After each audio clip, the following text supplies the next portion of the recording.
ये है आपके सामने जन्मांग चक्र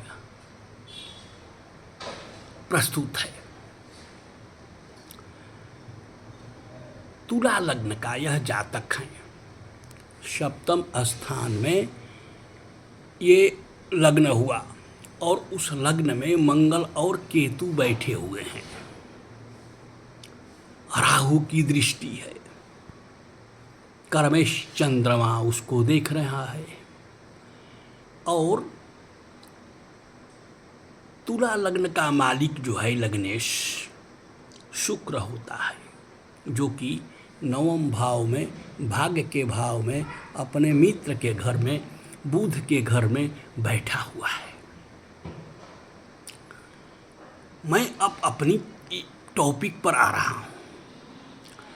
द्वितीय भाव का मालिक मंगल है, देखिए, और ये मंगल अपने से 12वां स्थान में बैठा हुआ है और केतु के साथ बैठा हुआ है।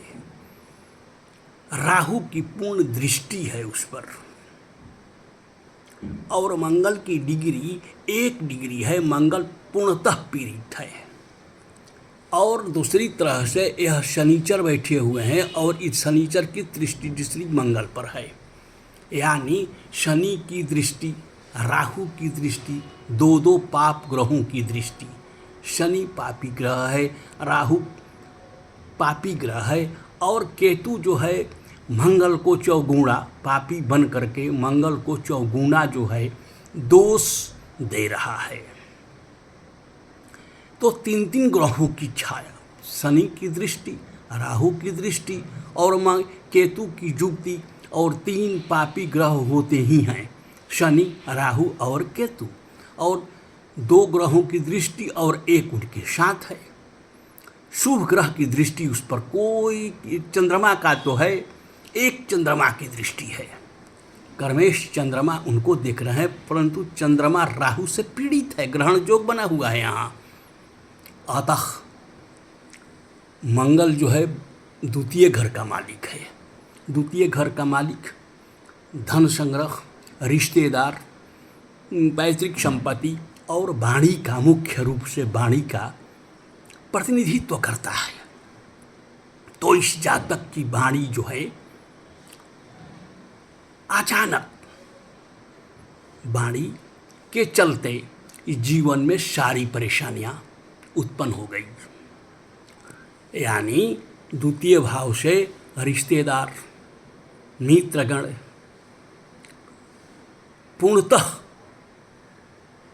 उनसे शत्रुता हो जाती है और शत्रुता होने के बाद बोली चाली बंद।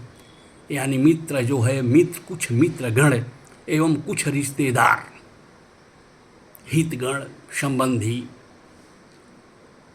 से वाणी के दोष के चलते पूर्ण रूप से लगाव न होना ये निश्चित हो गया। दूसरी तरफ छोटे भाई का मालिक है बृहस्पति, जो अपने घर से 12वां स्थान में, यानी बृहस्पति जो है द्वितीय भाव में बैठा हुआ है और राहु की दृष्टि इस पर है। यानी यह छोटे भाइयों का घर है और छोटे भाई पर राहु की दृष्टि है, से शुक्र हैं। यानी संबंध उतना बढ़िया नहीं रहेगा। शुक्र के चलते थोड़ी सी लगाव रहेगा, परंतु जो है पूर्णतः रूप से जो है भाइयों से संबंध अच्छा नहीं रहेगा। बड़ा भाई का घर ये है पंचम भाव, ये 11वां भाव है और उसमें सूर्य बैठे हुए अपने घर में, तो वो तो ठीक है। और दूसरी तरफ बृहस्पति बैठे हुए हैं और सूर्य बैठा हुआ है 11वां भाव में, यानी लाभ बहुत अच्छा है। आमदनी इस जातक की पूर्ण रूप से, जीवन में पैसे की कभी कमी नहीं होगी। हर तरह से सुख सुविधा से यह संपन्न रहेगा जातक। और बृहस्पति जो द्वितीय भाव में बैठे हुए हैं, धन के कारक हैं, अतः धन संग्रह की स्थिति भी पूरा बलवान है। यह धनी और बैंक बैलेंस वगैरह सारी चीज़ होगी, परंतु वाणी दोष के चलते इस जातक का संबंध अपने रिश्तेदारों से, अपने संबंधियों से, अपने मित्रों से, अपने भाइयों से वाणी दोष के चलते जो है यह जातक जीवन भर परेशान रहेगा। वाणी दोष के चलते इनके मित्रगण इससे अलग होते जाएंगे। रिश्तेदार, पुत्र, पुत्री वगैरह सब जो है डिसलाइक करेंगे इसको।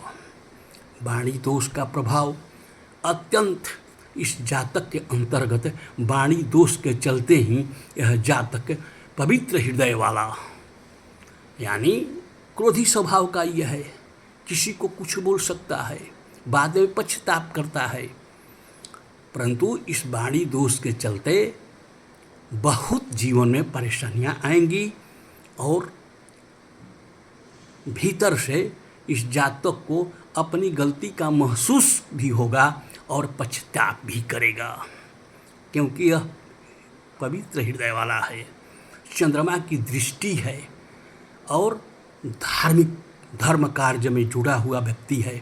अतः अन्याय के प्रति इसकी वाणी जो है सहन न कर सकेगी और कुछ बोल देगा। तो आज मैं इस जातक का एक उदाहरण के साथ आपको हम दिखाए कि द्वितीय भाव यानी मंगल क्रोध का जो ग्रह है, तो इसमें तीन एक ग्रह के पापी ग्रह के साथ ज्योति बनाए हुए है, 2 पापी ग्रहों की दृष्टि है और मंगल की डिग्री 0.1 डिग्री है, मृत है। अतः पूर्ण तरह से मंगल जो है पीड़ित है।